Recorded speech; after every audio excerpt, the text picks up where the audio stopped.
पिताजी, वो देखिए, अयोध्या आ गई। इच्छा राम, देख, हम भगवान राम की नगरी अयोध्या में आ गए।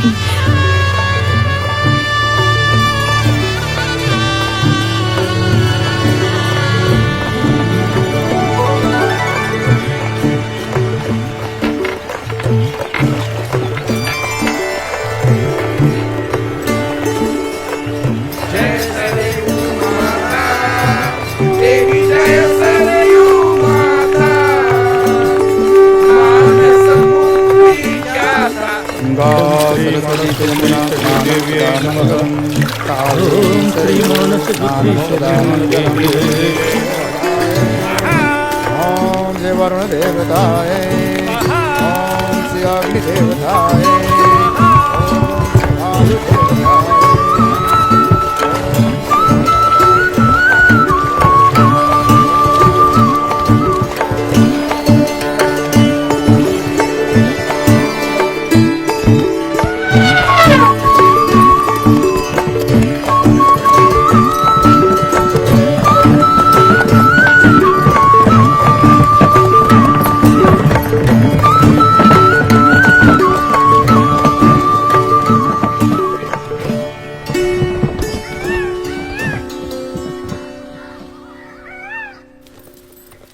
अयोध्या में सपरिवार स्थायी होने के बाद पिता धर्मदेव जी स्वयं घनश्याम प्रभु को वेद, उपनिषद आदि शास्त्रों की शिक्षा देने लगे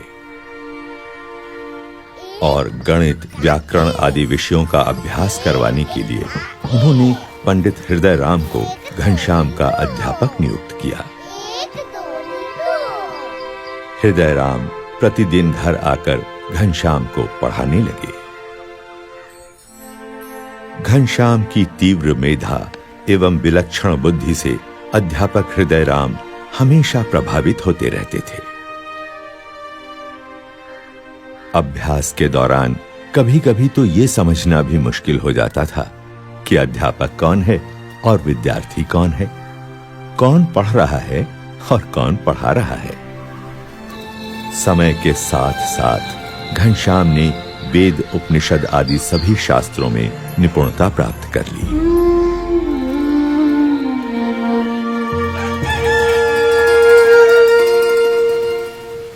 विद्या अध्ययन से पहले घनश्याम अपने नित्य कर्म का निष्ठापूर्वक पालन करते थे। ब्रह्मचर्य आश्रम का जैसे वे मूर्तिमान स्वरूप थे। ओम श्री हनुमते नमः।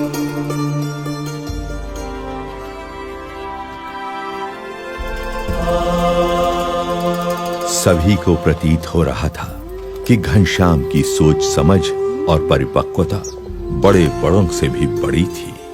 घनश्याम, जलपान कर लो, कब से तैयार करके राह देख रही हूँ। भाभी, मुझे अभी भूख नहीं है। कैसे भूख नहीं है? सुबह से कुछ खाया नहीं। तुम तो जानती हो, मैं ठाकुर जी को भोग लगाकर ही प्रसाद लेता हूँ।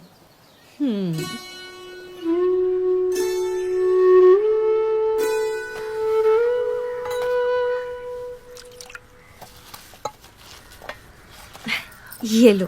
नहीं नहीं। घनश्याम, ये गुलाब जामुन तो ले लो। नहीं भाभी, ब्रह्मचारी अल्पाहारी होता है। हाँ?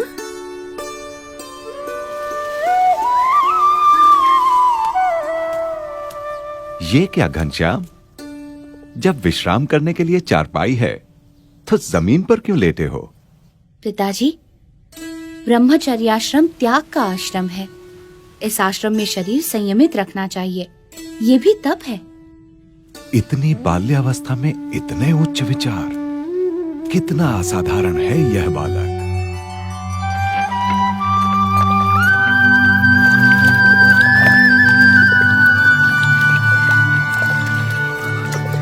जय कपि बलवंता, प्रभु जय कपि बलवंता।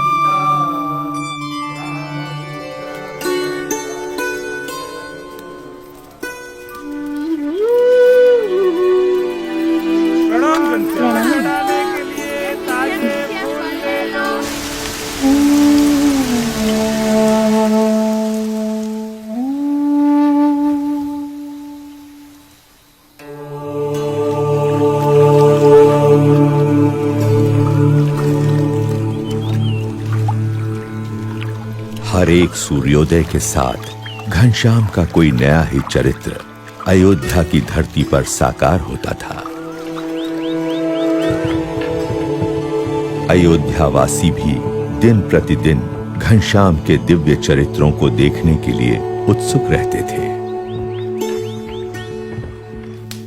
राम प्रताप, शाम हो गई, घनश्याम अभी तक नहीं आया। देख तो कहाँ है? होगा कहाँ, हनुमान घड़ी में बैठा होगा, राम कथा सुनता होगा, आ जाएगा। भगवान की कथा सुनने का उसे इतना शौक है कि बिना बुलाए नहीं आएगा। बोलना माँ ने मिठाई देने के लिए बुलाया है। हाँ। मजे घनश्याम करता है और ढूंढना मुझे पड़ता है।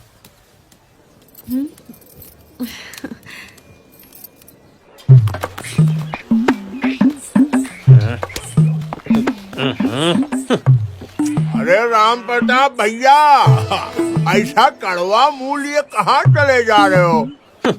आओ मुंह मीठा करते जाओ। मुंह क्या मीठा करना घसीटा जी, घनश्याम ने नाक में दम कर रखा है, उसे ही ढूंढने जा रहा हूँ। सेठ जी क्या है, वो लगता है आज घनश्याम को फिर से डांट पड़ने वाली है। हाँ सही कहा, सही कहा।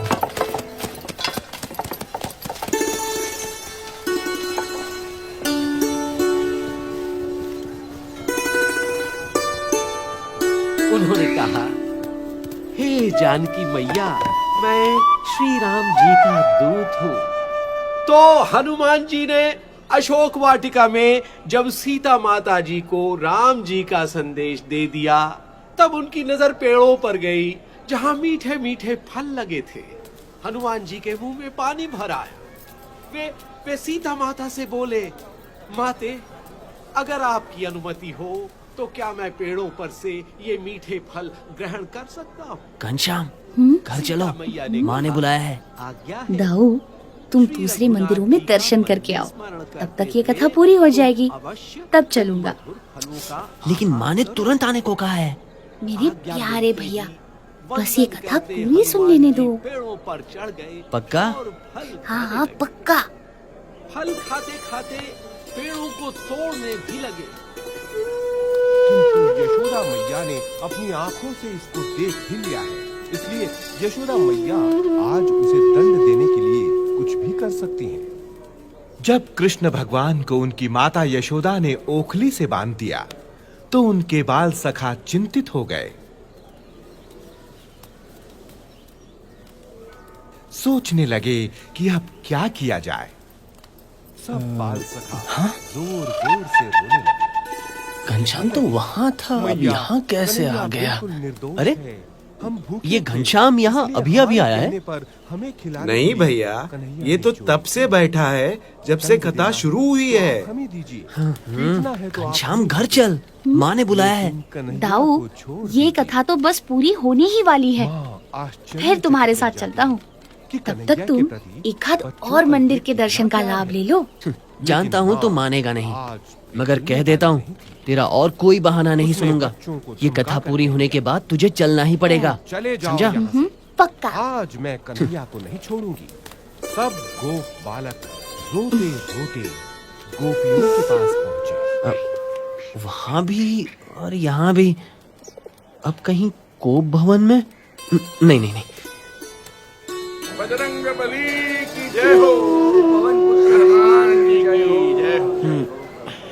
जय हो बजरंग बली की। हाँ?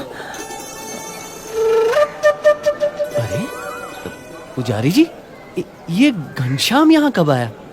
ये तो यहाँ सुबह से ही एक पैर पर माला फिरा के खड़ा है। 3 मंदिरों में घनश्याम एक साथ कथा सुन रहा है, ये कैसे संभव है? राम प्रताप भैया, मैंने भी जब से घनश्याम को 3 मंदिरों में एक साथ दर्शन करते देखा है, यही सोच रहा हूं कि ये कैसा चमत्कार है। घनश्याम अवश्य एक दिव्य बालक है। दिव्य बालक?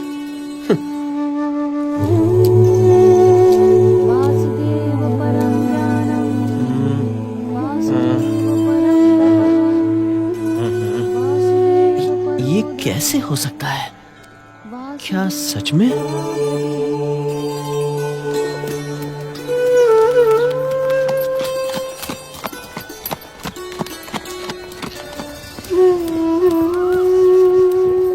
राम भक्त हनुमान की जय, बजरंग बली की जय।